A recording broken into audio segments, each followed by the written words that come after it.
capitaine Efodou, qui a tué Martinez Zogo? Alors, je le dis, l'autorité, que cette volonté de tourner en rond au niveau de cette affaire vient du fait de M. Ngongo Ferdinand, qui est l'auteur, le commanditaire de l'assassinat. Quel serait le mobile de cet acte crapuleux? M. Ngongo est un homme coupé. Ah bon? Oui. Je suis désolé pour la famille de M. Zogo, mais c'est la réalité. C'est-à-dire, qu'on comprenne très bien. Ça veut dire ce que ça veut dire que... Martinez Zogo entretenait une relation amoureuse avec Madame Céline Bongo? Oui. Mesdames et messieurs, bienvenue une fois de plus sur notre chaîne. C'est urgent, les faits sont graves, les faits sont même trop graves. Un officier supérieur en fuite, le capitaine Efodou, déclare à haute et intelligible voix devant toute la nation que le ministre d'État, secrétaire général à la présidence de la République, Ferdinand Ngongo, aurait commandité l'assassinat du très célèbre journaliste Martinez Zogo. Mesdames et messieurs, si ces informations sont justes, et alors là, nous courons vers des moments très difficiles pour ce pays. Je vous laisse écouter la vidéo et nous reviendrons derrière pour la commenter entièrement. Les mobiles, n'oublions pas, quels sont les mobiles? C'est extraordinaire, le capitaine Efodou. On avait commencé par évoquer l'assassinat du journaliste Martinez Zogo, dont le corps a été retrouvé en janvier 2023, mutilé, torturé. Vous étiez à l'époque chef du renseignement à l'état-major particulier du président Paul Biya, donc à la présidence de la République du Cameroun. Capitaine Efodou, qui a tué Martinez Zogo? Merci M. Palmer, une fois de plus, de me convier à votre émission. Je vous ai dit la dernière fois qu'il serait intellectuellement malhonnête de ne pas pouvoir dire qui a commis, commandité, qui en est l'auteur de ce crime crapuleux envers un de vos confrères. Et avant de répondre à votre question, je voudrais dire que j'ai été profondément choqué de savoir que vous, les journalistes, enfin certains journalistes, ont contribué à étouffer ou alors à déformer ou alors à mal informer l'opinion sur cette affaire qui est extrêmement grave et qui a présenté de nombreuses défaillances de notre système sécuritaire et de notre système de l'État. Et donc, pour répondre à votre question, je voudrais saluer déjà les aînés magistrats au niveau du tribunal militaire qui conduisent les débats actuellement sur cette affaire. Malheureusement, il y a une volonté de tourner en rond pour que la vérité ne soit pas sûre des Camerounais et même de la communauté internationale qui s'est émue de cette affaire. Alors, je voudrais dire que sans possibilité de me tromper, je voudrais le dire d'autorité, je voudrais le dire de manière à ce que les magistrats puissent conduire avec une indépendance totale le reste des travaux. Parce que les véritables auteurs de cette affaire comparaissent devant le tribunal. Alors, je le dis d'autorité, que cette volonté de tourner en rond au niveau de cette affaire vient du fait de M. Ngongo Ferdinand, qui est l'auteur, le commanditaire de l'assassinat de M. Martinez Zogo. Capitaine Efodou, oui. Vous étiez chef du bureau du renseignement à l'état-major particulier du président Paul Biya, la présidence de la République du Cameroun. Oui. Vous dites aujourd'hui que Ferdinand Ngongo est l'auteur de l'assassinat du journaliste Martinez Zogo. Je dis et je le répète, M. Palmer, M. Ferdinand Ngongo est l'auteur, le commanditaire de l'assassinat de votre confrère Martinez Zogo. Ce que je suis en train de vous dire, le président Biya le sait. Quel serait le mobile de cet acte crapuleux? M. Ngongo est un homme coupé. Ah bon? Oui. Je suis désolé pour la famille de M. Zogo, mais c'est la réalité. C'est-à-dire, qu'on comprenne très bien. Ça veut dire ce que ça veut dire, que... Martinez Zogo entretenait une relation amoureuse avec Madame Céline Bongo? Oui. Ça, c'est le premier mobile. Éliminer ce soi-disant fils qui entretient des relations coupables avec l'épouse. Deux, pour sa prise de pouvoir, de prendre le contrôle total et exclusif de la DGRE. La DGRE, c'est les services secrets camerounais. Oui, la Direction Générale de la Recherche Extérieure.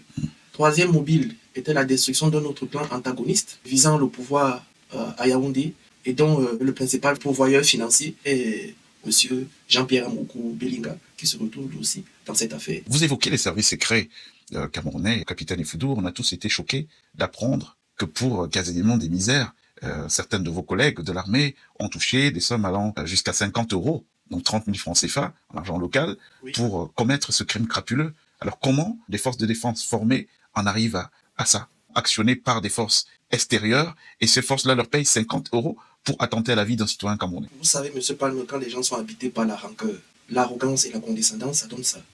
La DGRE est asphyxiée. Ce problème que vous évoquez est un problème profond et qui remonte à l'année 2019-18. Parce qu'à la réalité, M. Ngongo a voulu le contrôle de la DGRE depuis 2019, la tête de M. Eko depuis 2019. Eko qui était le patron des services secrets camerounais. Oui, il a voulu la tête de ce monsieur depuis 2019. Et pour cause? La cause, c'est que M. Eko, je ne suis pas son avocat. Je ne suis pas là pour défendre ou bien pour prendre parti, je donne des faits. M. Eko avait été mandaté par le président de la République pour évaluer un certain nombre d'informations liées à l'organisation de la Coupe d'Afrique des Nations qui devait avoir lieu l'année 2019. Et donc, M. Eko était en charge de cette enquête et il avait auditionné le secrétaire général de la présidence de la République à la demande du chef de l'État. Personne n'a jamais entendu parler de ça? Parce que c'est une information que le public ne peut pas avoir. Donc Ferdinand Ngongo, secrétaire général de la présidence de la République du Cameroun, a été entendu par le chef, le patron des services secrets camerounais. Effectivement, à deux reprises. Et c'était où? Dans ses bureaux. Et donc, M. Ngongo ne lui a jamais pardonné le fait de ne pas être sous son contrôle.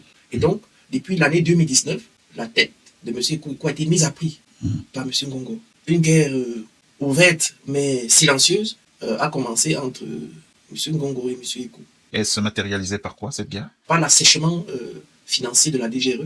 C'est-à-dire? Les lignes budgétaires de la DGRE ont commencé à souffrir. Qui a le pouvoir de sucrer les budgets des services secrets d'un pays comme le Cameroun? Bien évidemment, le secrétaire général de la présidence de la République. Et là, je convoque le décret numéro 2011-412 du 9 décembre 2011 portant réorganisation de la présidence de la République. Au chapitre 1, la section 4, les administrations rattachées à la présidence de la République, la direction générale de la recherche extérieure est rattachée à la présidence de la République en ce qui concerne son administration. Donc, le véritable patron de l'administration de la DGRE, c'est le secrétaire général de la présidence de la République. À partir de cette audition, oui, la DGRE n'a plus eu de budget? En fait, la DGRE a commencé à fonctionner au service minimum, ce qui est tout à fait inconcevable. Et le président n'était pas informé de cette situation? Ça, je ne saurais le dire, mais si nous avons été au courant, c'est certainement le président de la République était au courant. D'accord, et donc qu'est-ce que vous essayez de justifier? Que le fait que la DGRE voit ses budgets sucrés depuis 2019 peut justifier le fait que certains de vos collègues aient accepté toucher 30 € à 50 €? Nous avons eu à savoir que même pour acheter des rames de papier, c'était difficile. Vous voyez jusqu'où c'est arrivé, acheter des rames de papier. Donc M. Eko avait souvent recouru à un effort personnel pour que cette boîte fonctionne, ce qui est tout à fait inconcevable. Donc, voilà pourquoi vous pouvez comprendre aujourd'hui que des gens ont été payés pour des broutilles, pour ôter la vie à leurs semblables. Qu'est-ce qui justifie que jusque-là, qu'on n'ait pas eu une audition, notamment de ces responsables que vous indexez, en tout cas que les rapports de vos enquêtes ont indexé? Parce que tout simplement, il a la gendarmerie sous sa coupole. Je vous ai parlé de la volonté de tourner en rond. Et donc, l'enquête a été biaisée dès le départ, l'enquête préliminaire a été biaisée dès le départ à la gendarmerie. Alors, vous parlez de la gendarmerie, ça m'interpelle. On a vu récemment auditionné par le tribunal militaire le colonel Otoulou, Jean-Pierre, dont l'audition d'ailleurs a suscité quelques émois dans l'opinion. Vous en parliez dans la dernière émission, on avait survolé ça un tout petit peu. Est-ce que vous pouvez nous préciser un peu le rôle que des gens comme ça ont pu jouer dans le cadre de cette affaire Martinez-Zogo? Je vous ai dit lors de notre dernier entretien que ça participe, le fait de contrôler ou alors d'avoir de l'emprise sur des services de sécurité, ça rend ridicule, comme ce que vous entendez aujourd'hui au tribunal militaire concernant un officier supérieur de la gendarmerie. Ça rend ridicule même l'institution de la gendarmerie et l'institution de l'armée. Vous voyez un colonel, officier supérieur, se fait ridiculiser comme ça. M. Ngongo Ferdinand a instrumentalisé cette commission mixte. Et d'ailleurs, rappelez-vous qu'au cours de cette enquête préliminaire, la sécurité nationale s'est détachée de cette enquête pour l'information des magistrats du tribunal militaire. Leur dit pourquoi est-ce que les compagnies de téléphonie mobile n'ont pas coopéré dans cette enquête, parce que M. Ngongo a fait pression sur la direction générale de l'Antique afin que les compagnies de téléphonie mobile ne coopèrent pas à cette enquête. Capitaine Efudou, vous êtes en train de nous dire que l'auteur commanditaire de l'assassinat de Martinez-Zogo et le secrétaire général de la présidence de la République du Cameroun, oui, M. Ferdinand Ngongo, et vous nous dites aussi qu'est-ce que vous voudrez dire aux Camerounais ou aux juges d'instruction qui sont au tribunal militaire aujourd'hui mobilisés autour de cette affaire depuis 3 ans bientôt? Déjà, l'affaire n'est plus à l'instruction, c'est en jugement. En jugement, oui.